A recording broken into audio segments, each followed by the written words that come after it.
Batman Arkham City is essentially a character-driven experience. So the most important thing is to have the right voices for those characters. Working with Mark Hamill and Kevin Conroy is fantastic for us. Like most people, you know, when you read the comics, these are the voices you hear of Batman and Joker. So, yeah, it's very hard to imagine the game without them. Batman isn't just this steely-eyed guy sitting on the rooftop, dropping down, making the odd, you know, quip and then punching people. You know, he's going through hell. You're not safe here. No one is. Kevin would come in and go, no, I don't think Batman would quite say it like this, or this is how I want to say this line. And we're like, okay, cool, awesome, let's go for it. Don't worry about me. You're needed out there. I've been doing the character now for 20 years. The audience knows him as well as I do. They would know in a second if I did something inauthentic, and they'd call me on it. Get out of my way, Quinn. Leave us alone, B-Man!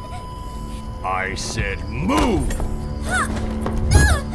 When you see Mark become the Joker when he's actually in the recording booth and doing these voices, he actually physically kind of twists himself and manifests himself into Joker. Mark, sometimes I think he actually is Joker, so he just turns up and he just nails it. In fact, we rewrote all the dialogue to really fit into where he was taking Joker. Surprise! You fell for the old sick Joker gag, Batman. There's something about scary clowns, you know, that it just creeps people out. But you of all people should know there's plenty wrong with me. His purpose in Batman's orderly world is just to mess him up big time. Take my blood, for example. I wish somebody would. This stuff is killing me. Why should I care? Because now there's a teeny little bit of me in you too, Bats. He gets great joy out of just the most sadistic, oddball things. Imagine sucking down that last breath knowing that Gotham is doing the same. What are you talking about? Oh, didn't I say? I've spent weeks shipping samples of my blood to emergency rooms all over the city. Because of the complicated character, Bruce Wayne and the Joker, there's a sort of a mutual respect there. Even though he knows he's insane, and he knows he has to be controlled, he would never want to kill him. Whereas the Joker is constantly trying to kill Batman. Hold tight.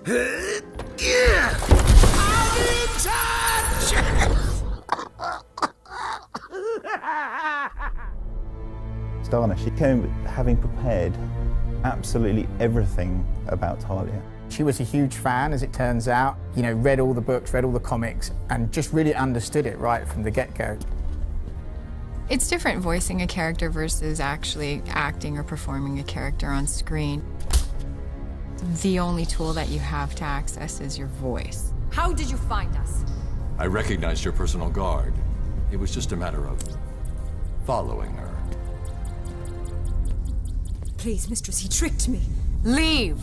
I will deal with you later.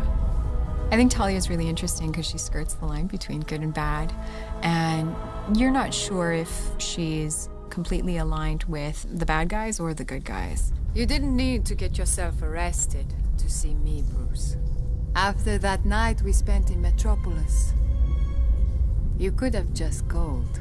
She has this dichotomy in that she's sexy and she's vulnerable, and there are some things that can pull at her heartstrings that she will fight for that suggest that she's more than just like a cold assassin. She's got something that she's willing to risk her life for. You lied to me.